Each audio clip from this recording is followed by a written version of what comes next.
So when these nice Canadians get pushed around by Donald Trump, when he takes a swipe at them, tries to knock them across the legs with his verbal stick, they're saying elbows up.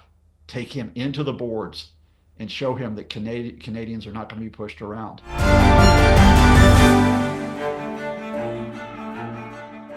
Hi, I'm Maddie, Hale, and welcome to the Trump Report. Today we've had a big episode. We had Scott Lucas on the show, who's a professor of US and International Studies at the Clinton Institute at the University of Dublin. We've spoken to him about Donald Trump dismantling the Department of Education, what that means to have the states running education. It hasn't been passed through Congress yet, so if it does, what would that do to Americans, especially lower income Americans? We've also spoken to him about Donald Trump and Vladimir Putin's phone conversation and what's happening next week in terms of those diplomatic negotiations between Russia and Ukraine. It might be the first time they're kind of in a room discussing how to end this war. We've also spoken to him about the United States and Canada and the fact that Canada won't be pushed around. So all that today on the Trump Report. You can watch us every day, Monday through Friday on Times Radio's YouTube. Joining us now on the Trump Report is Scott Lucas, Professor of US and International Politics at the Clinton Institute, the University of Dublin. Scott, thank you for joining the Trump Report today. Hey, thank you for having me back, Maddie. Well, you and I were actually going to start domestic US news today. Donald Trump officially announcing that he is dismantling the Department of Education, which of course was established under Jimmy Carter's administration. Now, while this does need to be passed in Congress, if it does, it would be quite significant. So what was your response to this when you read this today, Scott? It was a complete lack of surprise, Maddie, that Trump, his advisors, his unelected co-president Elon Musk, would take a chainsaw to a very important department because it's part of the wider project, which is to effectively break agencies or to bend them to the will of the Trumpist. And the Department of Education was seen as a place that wouldn't bend to Trump's will. It's labeled as being, quote, too woke because it does things, for example, such as pursue civil rights in education. It does pursue efforts against discrimination. It's been considered part of the evil of DEI, diversity, equity, and inclusion, because, for example, it has programs that help disabled students, because it has programs that talk about the teaching of gender in schools, for example, the teaching of race in schools. And so, this was going to be an attempt to just simply bury this agency, hand over education to the states, because a majority of U.S. states have Republican legislatures, so they can, in fact, run education with free reign without any regard uh, to the basics in terms of rights, in terms of diversity within the system. Well, I was under the impression, Scott, that the Department of Education didn't hold any kind of space in terms of the curriculum that children are taught at schools. They're kind of just in charge of where to distribute the money, certain kind of things to give disadvantaged children, certain, you know what I mean, more so taking care of disadvantaged children across the country and helping certain students get into college, but actually the curriculum of education does already come down to the states.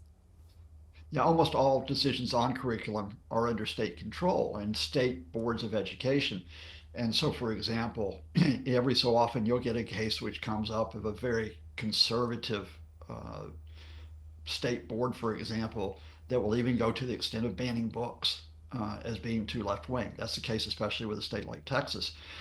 So this wasn't the case that the federal government, through education, was telling the states what you have to teach. Now, there are certain guidelines that the federal Department of Education would put out. It is responsible, for example, for guidance on teacher training, which would intersect with curriculum.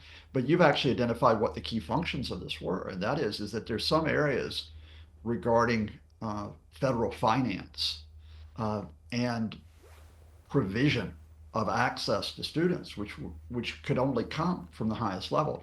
So, for example, there's about $18 billion program, which is there for children from disadvantaged backgrounds to ensure that they can actually get into schools and they actually can get in education.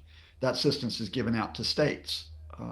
You have assistance about $15 billion, which is to help disabled students getting access to education. Again, the federal government providing the money distributed through states. And then, the largest line item is trillions of dollars, trillions with a T, which are involved in the student loan program. And that's, essential for many students to be able to get higher education in the United States, which is very, very expensive Mm. compared even with the UK system. So it was that enabling function as well as the civil rights function of the Department of Education, which made it so distinctive since it was created in 1979. Scott, with Trump's position on why he wants to dismantle this, and of course, this isn't something new. He said it for a while now in campaign promises, and this does date back to Reagan's era, who also thought it was basically a waste of money, the way in which it had been spent. But Trump's position is that the United States spends way more money on education than any other country, and yet it ranks near bottom in terms of success. These are his words. He said that the United States. No. 70% of eighth graders are not proficient in either reading or maths, and 40% of fourth graders lack basic reading skills. So, look, it's a fair point from Donald Trump that when you have one of the richest countries in the world with all the opportunities in the world, you would think that education would be prioritized and that the United States would be at the top of those lists. So, I wonder, is dismantling the Department of Education and kind of reconfiguring it the best way to do it? Or would this be quite detrimental to those students? That's a key question, Maddie. First of all, the Reagan example. Reagan took office only about 18 months after the Department of Education was created. So mainly on ideological grounds, he wanted to undo it. It wasn't the case that it, had become this giant wasteful agency. Nor is it the case that the federal Department of Education is responsible for the declining standards in the United States. That's an absolute myth which is being put out to justify this destruction. And let me explain why. You go back to your point that the federal Department of Education is there to enable through provision of finance to help states. It's there to help states in terms of provision of certain basic standards, certain standards that students should not be racially disadvantaged in getting an education, that they should not be disadvantaged because of disabilities. The U.S. has had longstanding problems in terms of that it doesn't have the type of attainment that you would expect from the wealthiest country in the world. But the problem with that has to do more with issues at the local and state level. It has issues that you could talk about in terms of lack of support for students in certain areas. It has issues which intersect between education and housing, for example, that students don't necessarily have the right home environments to get a good education. It has issues in some cases with the type of subjects that are being taught.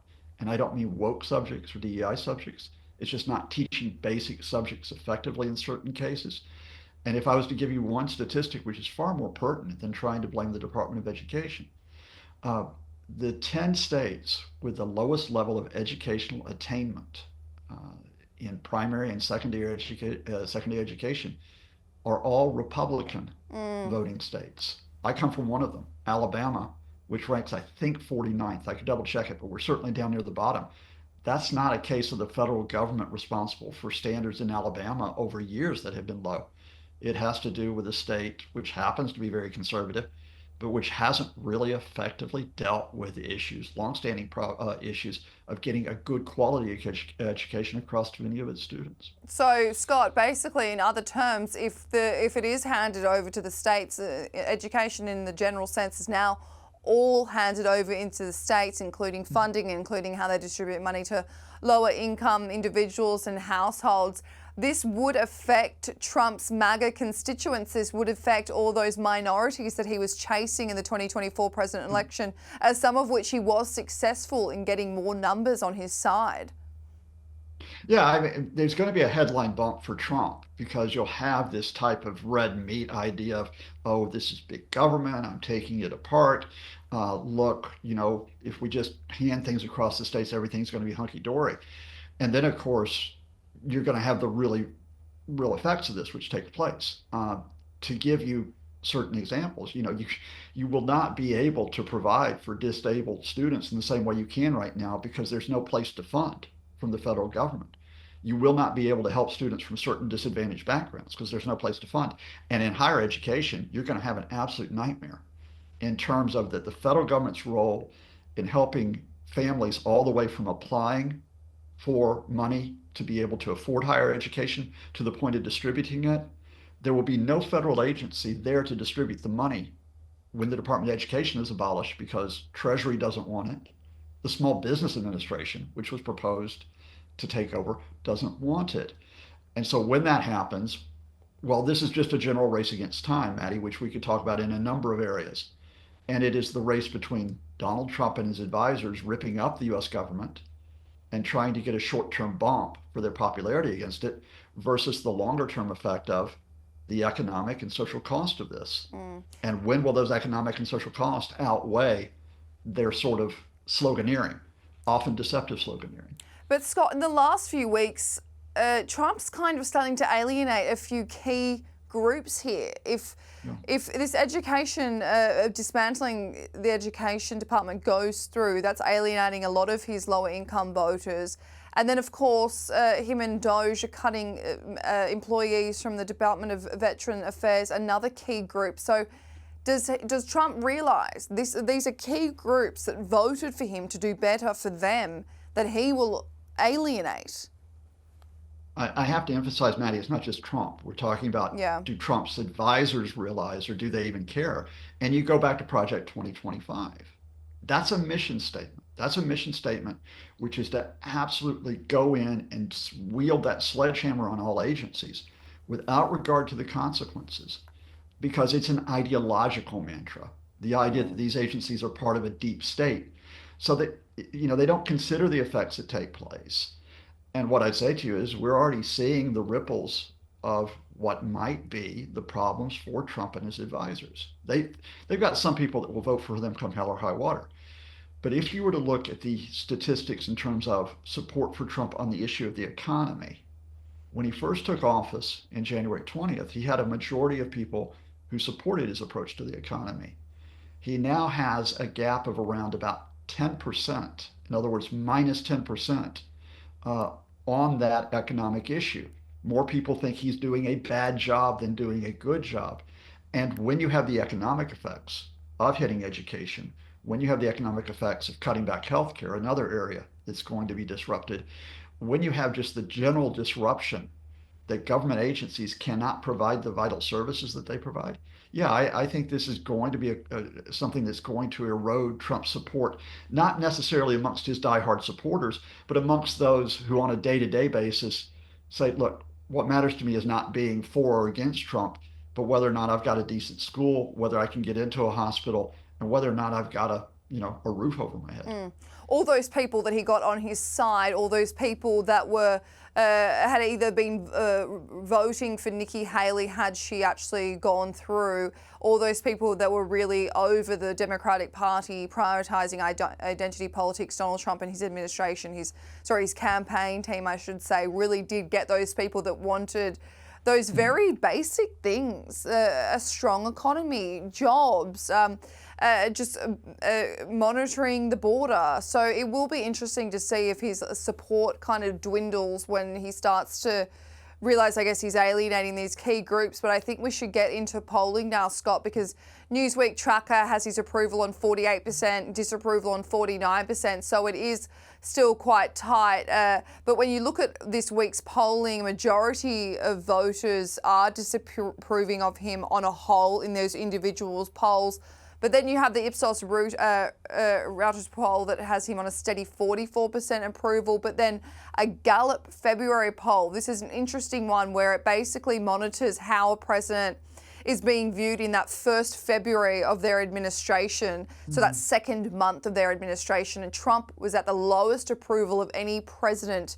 And this dates back to Eisenhower. But obviously his first administration, he was polling less. So what's your response to that? Because America in this kind of framework seems to view him not very favourably when it compares to every single president since Eisenhower, which is in the 50s, of course. Yeah, for those who are into polls, Maddie, I'll just start with the facts in terms of where we are in terms of it. And I'm the most reliable, I think, as it were, tracker of polls because it also weights them. Some polls are more reliable than others.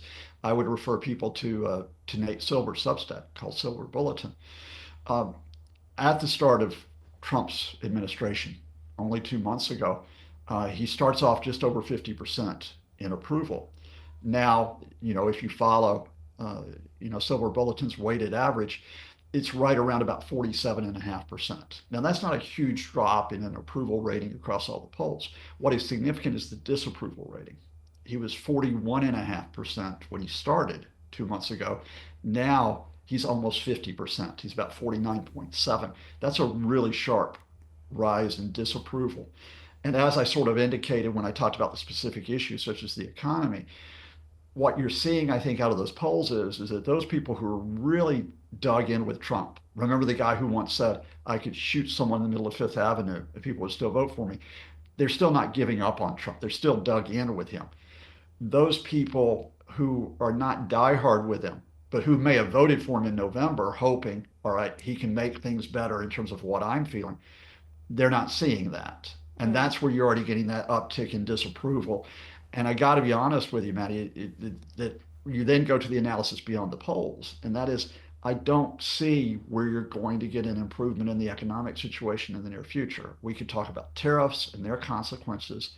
We could talk about the consequences of the increase in unemployment, because remember, you're putting a lot of federal workers on the dole in the very near future. And you could talk a little bit about the loss of confidence, not only amongst consumers, but amongst manufacturers because of the uncertainty in terms of Trump's economic approach. And the Federal Reserve, which had been planning to lower interest rates in the first months of 2025, have had to suspend those plans. So you're not going to get that bump to the economy from that. Scott, that's an interesting point that I hadn't covered before. These department jobs being cut, thousands and thousands, tens of thousands of jobs, that will take the unemployment number to skyrocket again. That will take all these people to be on the dole, as you said. So I wonder how the White House will be able to kind of back themselves on that decision when those numbers do come out. It's interesting at this point, they're just sort of overriding the numbers by saying now short-term pain, long-term gain, Yeah.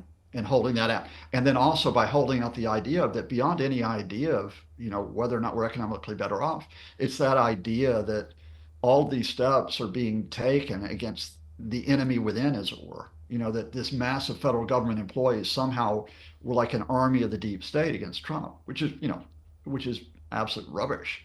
But it's the type of thing that they keep spinning out there. Now, when you're talking about, I think it's about 1.3 million federal workers who are at risk. And I happen to have grown up in a city which had a large amount of federal workers because we were the center of research and development for NASA and the space program. You know what it can do to a local economy. We are not going to see the full effect of those unemployment numbers until September. Because remember, when Musk sent out his notorious email saying, just write back, resign, they were offering people packages. They could stay on pay until September. And some of those who are being dismissed and purged will get cover for the next few months. But once they come off of the federal rolls, yeah, you're going to see that uptick in unemployment. And beyond unemployment, you're going to see the effect on local economies because these people can't spend money like they normally do, which affects restaurants. It affects, your service industry. It affects consumer goods. Wow. So, yeah, again, I'm not saying this is all going to collapse sooner rather than later, but at this point in Trump's second term, the markets are far more jittery than they were in Trump 1.0. And far more jittery than he would have hoped, Scott. But let's move on to the JFK files because it's been a big week for the White House after releasing all of these files. Well, we don't know everything about them because there's so much to get through.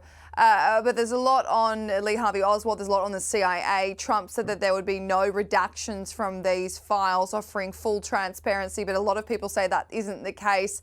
Others say it was rushed to be published and that sloppiness led to about 200 individuals, including former congressional staffers, having their social security numbers made public. That is illegal. So why was it so critical, Scott, that the White House release them now? I think there are probably three factors at play in terms of why Trump in particular, and some advisors around him, including, remember, his health secretary, Robert F. Kennedy Jr., wanted these files to finally come out. I think the first is that Trump just simply comes up and says, look, I'm doing this wonderful, great thing for you and takes credit for it. Even though a lot of files were released in 2023 under Joe Biden, and even though a lot of the files that have been released this week, in fact, were already out there. So this wasn't actually as big a dump of new information as the White House was portraying. But be that as it may, Trump tries to claim credit for me. Look, I make things work. Secondly, I think it is a payoff to Bobby Kennedy Jr., who, remember, was going to run as an independent candidate for president. Mm. And then last August, he withdrew and immediately endorsed Trump. So he gets the payoff of the cabinet position, plus he gets the files relating to the assassination of his uncle. Thirdly, and most importantly, this is red meat for many in Trump's base who would be the folks who think the deep state is behind every evil thing in America. Just as we've talked about in terms of the myth, which is behind the purging of the government right now. Uh, you could talk about, for example, the QAnon conspiracy, which provides some of Trump's supporters, which says that there's a person within the government named Q who's going to expose all the pedophilia, all the corruption, and all the evil of these effectively Satan worshipers that are in the U.S. government. It really goes that far. Now, not all of Trump's people are quite that on the fringes, but many of them do believe in this idea that just as the deep state killed John F. Kennedy in 1963, so the deep state is trying to get rid of Donald Trump. And this is a way to bolster those folks, even if the documents actually don't bear out the conspiracy Yeah. theory. Which, and we can get to that, but the cutting edge on this is there's actually not that much new. There's Mm. not a smoking gun document on this. I still have questions about the Kennedy shooting, and I can talk to you about them in just a second. I don't think the official story is the complete one, but nor do I think that we have got to cover up where the CIA, the FBI, and President Johnson were all responsible for the demise of JFK. Wow, it is interesting. And I have to say, in terms of a landmark in the United States, Scott, I went to the JFK Museum in Dallas, and I thought that was probably one of the most interesting things I'd ever seen in the US. And I've been there a number of times. But the JFK files being released, yes, they gained a lot of momentum in terms of what would be in them. But mostly the takeaway was that there were security failures. Can you walk us through that? Yeah, I mean, the fact of the matter is if you don't need the documents to show you the fact that you've got a president in an open top car moving through the center of a city where there are very high buildings, which could be vantage points for potential shooters. And Lee Harvey Oswald was on the sixth floor of the Texas Book Depository. Those areas have not been swept properly. Uh, that's why Oswald was not detected. Oswald was able to escape immediately. He was soon apprehended, but he did immediately escape after the shooting. And there are other areas that, and this is where some of the conspiracy theories kick in, but you know, some of the claims need to be investigated. There were other areas from where there could have been potential shooters that were not swept either. That's Mm. the grassy knoll theory, for example, that there was a second shooter who was out there. Then, in the aftermath of Kennedy's shooting, I wouldn't call it a cover up, but there was a rush to close the book on some of these questions because remember, we're at the height of the Cold War. The US government is worried that its perceived weakness will be exploited by enemies. So you have that very quick swearing in of Lyndon Johnson to succeed Kennedy as president. And you have, in the Warren Commission, an investigation which I think moved too rapidly to a conclusion on what had happened. It did not consider all of the questions. For example, one to this day that I think will never be answered is that Lee Harvey Oswald, in what was another was it a security lapse? As he is being arraigned, he's being effectively what we call perp walked by the Dallas police, and a nightclub owner named Jack Ruby shoots him, kills him. Mm. Ruby never went to trial for that because of health problems purportedly. But the fact of the matter is why was Jack Ruby able to get so close to Lee Harvey Oswald? Was it just a security lapse, or was it a way to cover up, in Yeah. fact, a wider issue? Wow, well, we'll have to get into them when we dive further into them, Scott. But we're going to move on to Donald Trump and Vladimir Putin, they had their second phone call this week. It went for about nearly 2 hours. Putin and Zelensky both agreed with Trump that they would enter this 30-day partial ceasefire, which was targeting energy and infrastructure. Look, some say this is the closest, well, the White House says the closest anyone has ever gotten to brokering an end to this war, while others think this wasn't a success and that Putin is stringing Trump along. Where is your mindset at in terms of that? You actually have a sequel to the Trump-Putin call. So let's just walk through the past week and where we are. We started the week with a very interesting change, and that is that ever since the humiliation or the attempted humiliation of the Ukrainian president, Vladimir Zelensky, at the end of February, by Donald Trump's vice president, J.D. Vance, it appeared that Trump, Vance, and other advisors were very much carrying out the Kremlin's lines on what a negotiation should be. In other words, the Russians were effectively making demands through direct U.S.-Russian talks. They be able to keep 25% of Ukraine for the long term, sanctions lifted on Moscow, the remainder of Ukraine being kept weak, neutral, demilitarized with no security guarantees. And then, just before we get into this past week, all of a sudden the narrative flips.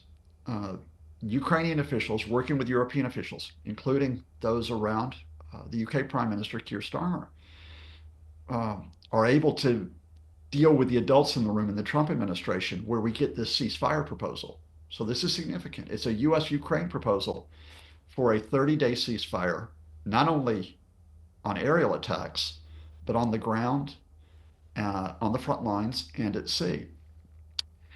When Trump has his phone call with Putin, so this is last Tuesday, Putin tries to spin him. He flatters him. He's dangled this phone call out before Trump for weeks. Now he's on the defensive over the ceasefire proposal. He's going to give Trump his phone call.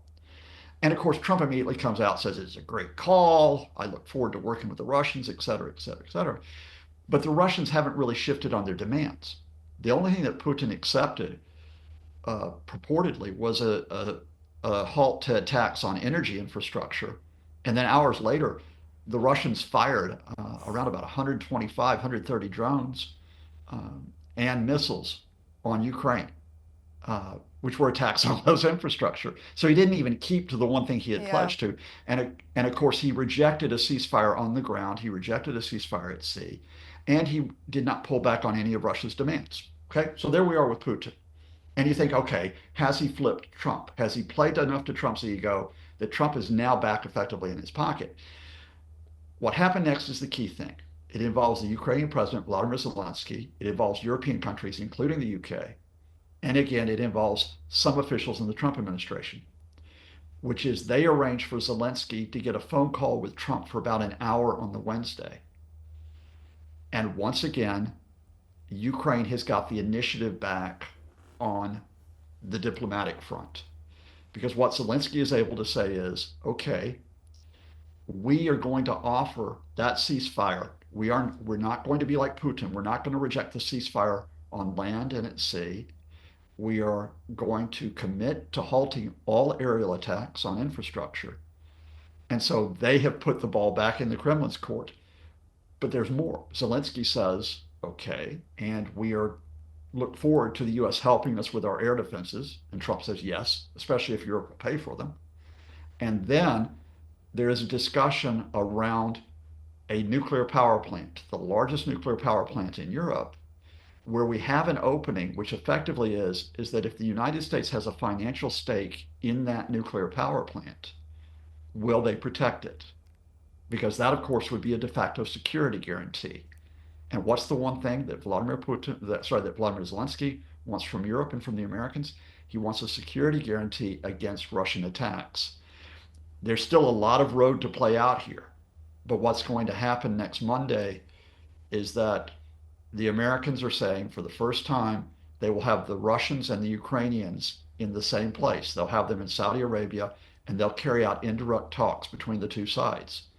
Now, do those two talks just simply lead to Russia restating their ultimatum to Ukraine? Or is there a window of opportunity for Ukraine and the United States to push back on that?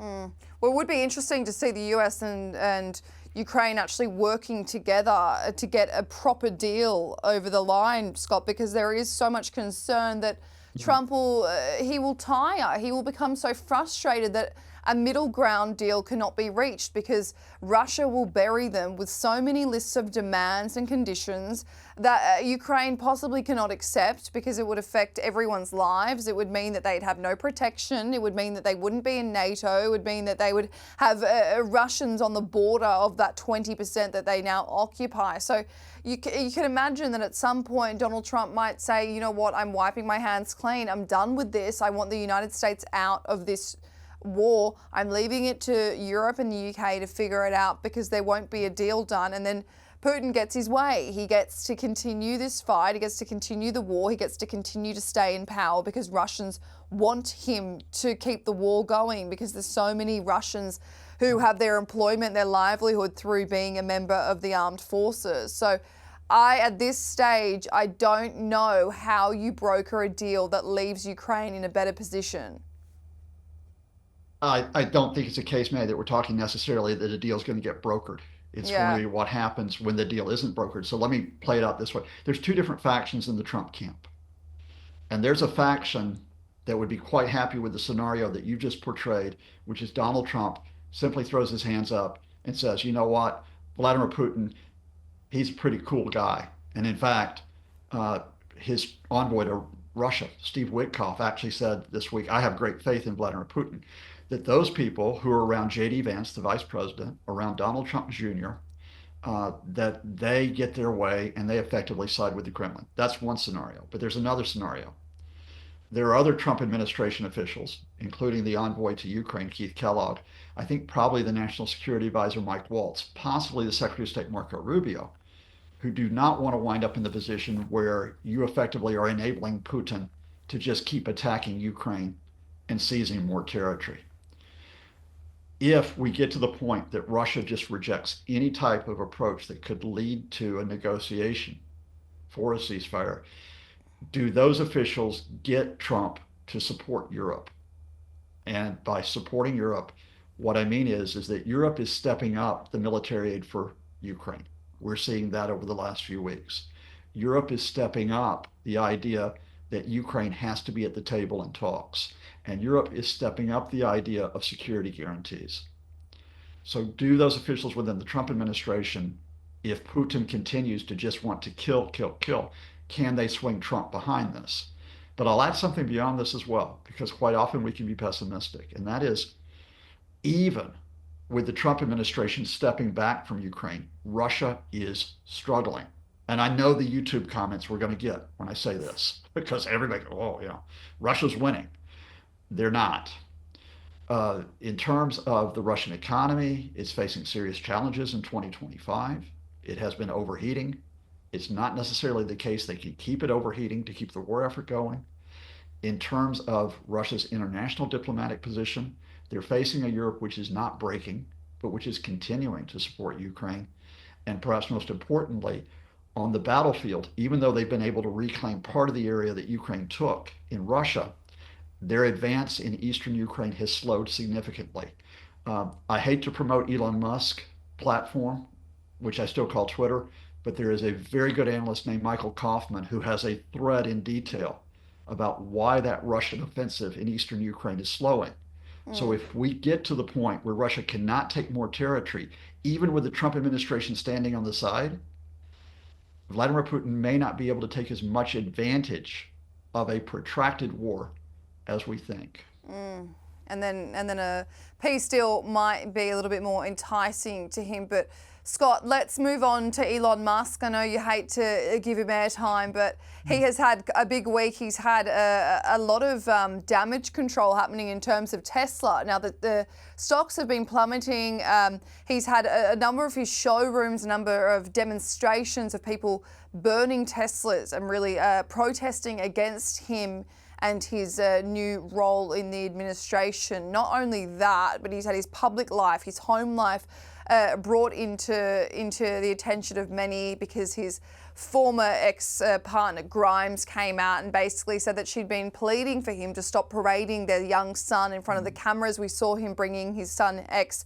to the Oval Office, to various events on stage in front of thousands and thousands of people, which she does not like.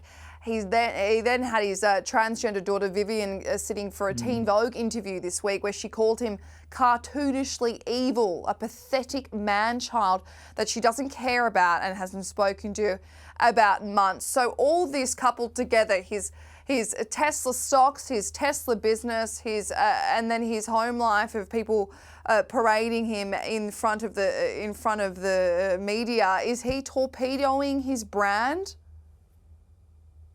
Chainsaw Elon don't care. He don't care because he got power. I mean, and I just say that having watched the guy for quite some time. And the fact of the matter is that if you follow his obsessive timeline on X, you'll see the fact that he'll parade with that bravado, he'll parade with that narcissism, he'll parade with that ego. But I don't just think that's parading it. I think he honestly is liking the fact, look, here I am, one of the wealthiest people in the world still, despite taking a serious hit, say, for example, 100 billion with the drop in Tesla stock. I'm one of the wealthiest people in the world, and now I'm one of the most powerful people in the world because I can go in and I can dismantle federal agencies. I can go in and fire thousands of employees, and I can steal information, vital information, that affects the lives of millions of Americans. I can do that. I can do that without having a government position. I can do it without having a security clearance. I can do it without having any regard to the Constitution or the law because I'm Chainsaw Elon. Do I think he's stung, for example, when Grimes comes out, and indeed when other mothers of his children come out and say that he's irresponsible, that he thinks only about himself? Yeah, I think he's stung by it. Do I think he's stung by Vivian Wilson? Because she will not use the name Musk. When Vivian Wilson, his transgender daughter, comes out and says what a horrible father he has been, yeah, he's definitely stung by it. I mean, that's one reason why he rails against woke, because she chose to be transgender. But having been stung by it, I think it just makes him more determined to go as far as he can in wielding power. Now, I think the question you're really asking me is there a point where he is forced to stop because of the economic hit? Tesla stock had gone down 45% since January, but they had gone up significantly in the few months before it. So they're pretty much back to the level they were last September. So there's still a lot of drop that could occur. And we don't know if it will occur right now. I don't think he cares that much about the protest. I think what he cares about is the business community. And I think it's not just the business community in terms of whether or not they see Tesla as being viable. It's whether they see SpaceX as being viable. Well, I think he had a big win with that this week. He did, because he had a couple of failed launches, but then he's had basically a public show that went well this week. And the big win that he is getting, Maddie, is he's getting billions of dollars of contracts from the federal government, whether or not the launches succeed. So he's actually got more money at stake possibly with SpaceX than he does with Tesla. So I'm not going to be someone who tries to find a silver lining that this destruction is going to stop because Elon's going to put his hands up and say, look, I've lost a few billion or even 100 billion here. I think the reality of this comes down to that you're going to have to see one of two things happen. You're either going to have to see the American political community stand up to this. And I don't have any faith in that because I don't have faith in the Republicans in Congress and because the court systems can't move quickly enough. Or you're going to have to see the economic reality come back when the economy doesn't do well, when inflation rises again, when unemployment rises again, when the stock market continues on this roller coaster ride, and when other businesses say our fundamental ability to operate is not secured, then how much is unleashed against Elon? And will he listen? That's going to be the key question. And that will be interesting if that does happen. But just a final question for you, Scott. It's important that you and I discuss this relationship or lack thereof right now between the United States, or I should say Donald Trump and his administration, against Canada. He called Canada this week one of the nastiest countries and declares it should be the 51st state yet again, despite the fact that 90% of Canadians oppose this. Now, What is the motive behind these remarks, Scott? And how dangerous is this to be pushing away not only one of their biggest trading partners, potentially sparking a trade war, but also their neighbour, their long-standing ally? He's upset Canada won't pledge loyalty to him. And that's really interesting, Maddie, that phrase nasty, because you remember Trump always uses that phrase nasty with women he doesn't like. He used it with Hillary Clinton quite a bit and many other women as well. And he uses it with an entire country that he doesn't like and a leader or the former leader he didn't like, Justin Trudeau, whom he considered to be too feminine, by the way. Uh, there's a lot to unpack in terms of why Trump has this personal bitterness. But the fundamental is this, that you have a country right on the US doorstep, which, despite having its own economic issues in recent years, is still one of the most prosperous economies in the world. You have a country which has a thriving democracy, despite having those issues, which is just north of the border. And Trump is unable to get that country to not only join the United States as the 51st state, he can't even get that country to make economic concessions to him. The whole history of Trump 1.0 and the revised North American Free Trade Agreement, where Trump was unable to bully Canada into submission, and now Trump 2.0, where his threat of tariffs is not getting the results that he wants.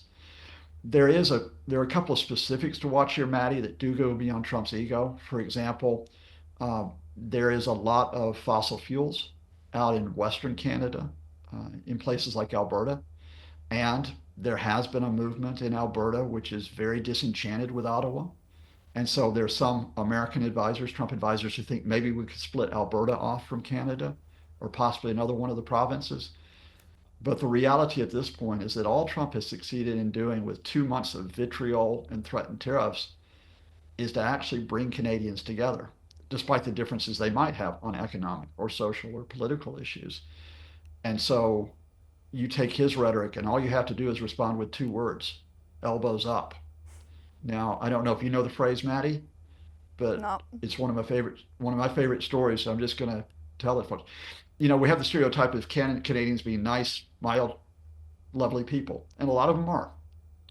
There was an ice hockey player named Gordie Howe in the 1970s, probably the greatest player in hockey before Wayne Gretzky, for those people who follow the sport. And he's one of the nicest people you can know off the ice. Very devout, very religious man, very decent man.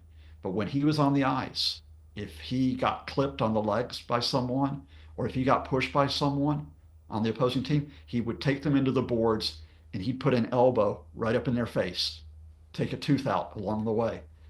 And the phrase that was associated with Gordie Howe was elbows up. So when these nice Canadians get pushed around by Donald Trump, when he takes a swipe at them, tries to knock them across the legs with his verbal stick, they're saying elbows up. Take him into the boards and show him that Canadians are not going to be pushed around.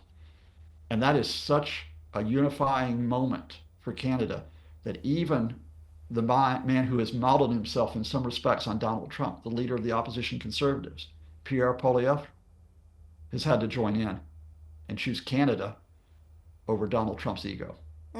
And anyone that follows Canadian politics will know that when Justin Trudeau was in power, which was only up until a few weeks ago, him and Pierre, they would have some screaming matches in Parliament. So the fact that there's this bipartisan approach to Donald Trump and not letting him boss around Canada, well, it's an interesting sight to see. So Scott Lucas, thank you for that in-depth analysis today on the Trump Report.